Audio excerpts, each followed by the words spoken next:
I mean, one of the most important things for us is the setting. I mean, we did it for a number of reasons. One of it's just, you know, that it has such amazing architecture. It's such a beautiful city. And we thought it really fit the theme of our game, which, you know, we follow these guys go on this journey where they start out very professional and very clean and trying to do the right thing. And then they go in and all these terrible situations really make them start to fall apart and, you know, just go through this kind of dark place psychologically.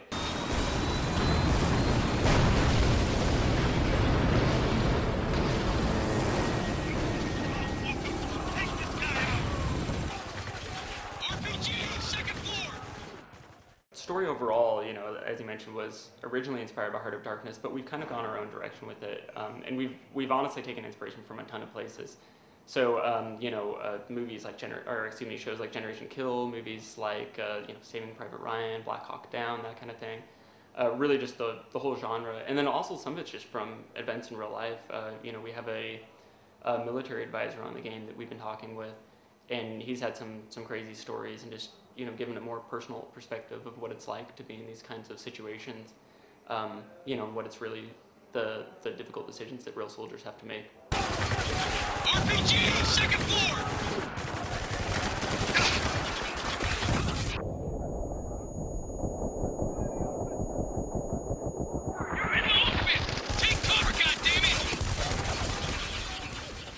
Oh, you know, we have the M249 light machine gun, and we need to know how to reload it, because like in some games they'll do it this way, and some other, you know, and then you'd watch footage and it wouldn't be totally clear, and then he'd really, you know, break it down for you why there's different ways that you can reload that weapon, for instance.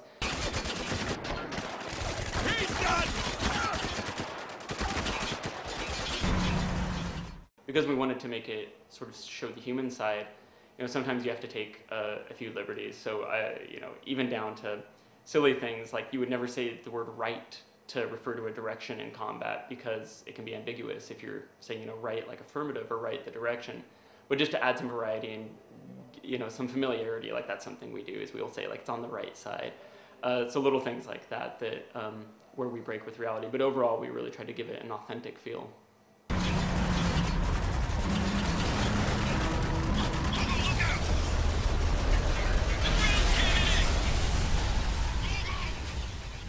The sand gameplay is something that's pretty important to us. So, you know, of course we have this city that we've wiped out with these sandstorms, and it would be a shame if we didn't use that. So, you know, as you mentioned, one of the things that you can do is use these sand avalanches, where you can just bury people underneath tons of sand and kill them that way. Another more systemic way that we use sand is if you throw a grenade and it lands in the sand, then it'll kick up a huge dust cloud, and that'll cause people to be stunned, you know, bent over and coughing. Of course, it also kills the guys that are closer to the explosion. And then we also have these sand falls where you can shoot it. You'll see some sand trickling from the ceiling, and then you can shoot at that and cause some more sand to come down on people's heads, and that'll stun them as well. And then, of course, there's the sandstorms, which really just bring the combat really up close and personal and change the whole dynamic of how everything feels. And, you know, things like long-range weapons, of course, aren't going to be very useful if your aim's swaying all over the place from the wind. Everyone be cool. We got civilians down here. Nice place. You guys seeing this shit? Silk curtains? I mean, I would say the biggest thing, honestly, is our narrative. Just watching these characters sort of dissolve psychologically as they go through the story is something that I haven't seen before, and especially the way that we sort of weaved it into the core game. So, you know, obviously in the script, there's moments where you see their stress and you see how they react to the situation. But even just, you know, if you're sitting there in combat, the way they speak, even just down to I'm throwing a grenade, or I'm reloading my gun, or I'm telling my squad mate to go kill this guy. At the beginning of the game, you know, they might be very professional and be like, okay, you know, tango by the door, take him out.